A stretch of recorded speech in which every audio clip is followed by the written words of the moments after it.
What's up, y'all? My name's Annie and I run the travel account Average Girl Does Cool Things. Did you know that on average, Americans take only 11 days off a year? Like, we are the worst when it comes to taking our paid time off. In fact, travel website Expedia just ran a survey and they found that only 65% of Americans intend to take all of the paid time off that's allotted to them each year. That's pretty abysmal. We treat time away from work as a guilty pleasure, when really it's essential to our well-being. Now, I travel over 30% of the year, both domestically and internationally. And I'm not a travel influencer, I'm not a digital nomad. I have a demanding full-time corporate job. But over the years, I've developed strategies to take more time off, to travel the world, and to still show up and perform at my job. This is part 3 in a 4-part series about taking more time away from work, so be sure to subscribe so you can catch the other 3. In this video, we're talking about overcoming your energy obstacles, because I want you to take all the vacation time that you can and go create a life that you love. So without further ado, let's get into it.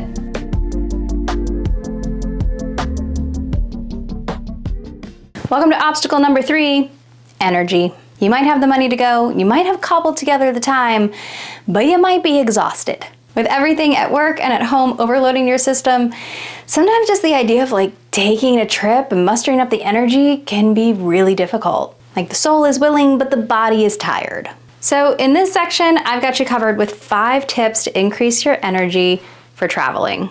Tip number 1 is to orient your life around how you want to live. So one of the drawbacks to hitting this point in your life where you have a great career, you're building this life you love, is that you feel like you have to have it all and do it all. And maybe you can, but chances are not all at the same time. So don't be afraid to prioritize whatever is most important to you in this season of life. It's only a season. So if travel is important to you right now, now may not be the time to buy a house or start a family. Doesn't mean you're saying no to it, you're just saying no right now. This can seem like a really, really big one, I get it, but personally, I have experience in this. I decided I wanted to travel more and I actually sold my house.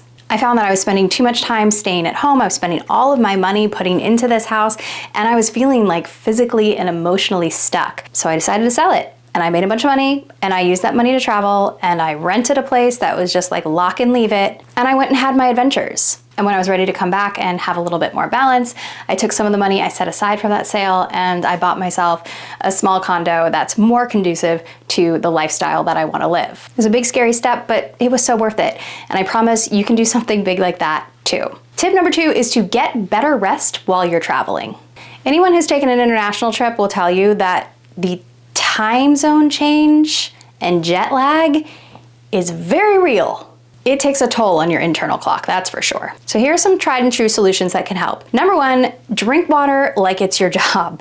Dehydration makes jet lag symptoms so much worse. You can even take a hydration supplement like Element or Noon. That can be really helpful, but you want to make sure that hydration is your priority. And with that, you should avoid alcohol on the plane. I know people don't like to hear this.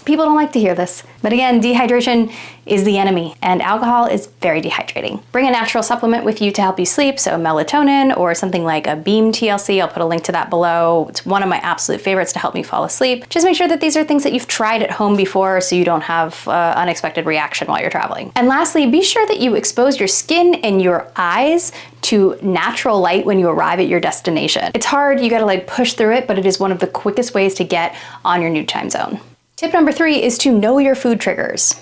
Your mom was right, you should eat your vegetables, along with plenty of protein and healthy carbohydrates. Something that we as Americans are just not great at, but food is energy, and the quality of food that we eat directly affects our health and the energy levels that we have. So it is worth the time to figure out what foods affect your energy levels and how. And then you should be eating to support those healthy energy levels whenever you travel. Nobody wants to hear it, but healthy eating is a great way to support your body and increase your energy levels and increase your longevity. Tip number 4 is to train for travel. What do I mean when I say train for travel? Well, stop looking at the gym like a place that you have to go or a place that's only associated with weight loss, and start thinking of it as a place that builds you a healthy body that supports travel. Traveling takes a huge toll on our bodies.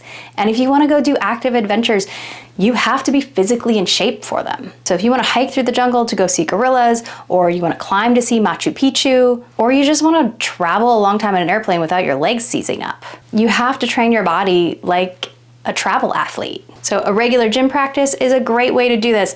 You don't have to go crazy. You don't have to go be there for hours like trying to lose weight or whatever. You just have to go and make sure that your body is strong. Tip number 5, last tip here, is to set up a re-entry system. This one has been critical for me being able to travel more often.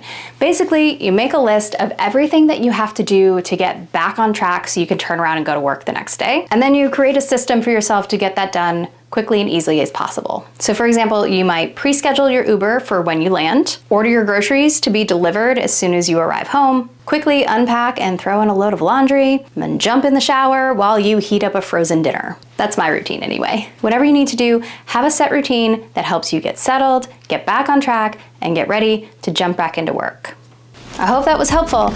You can download the full guide at the link below in the description. And if you have any tips to share with this community on taking more PTO, I'd love to hear them. Please leave them in the comments below.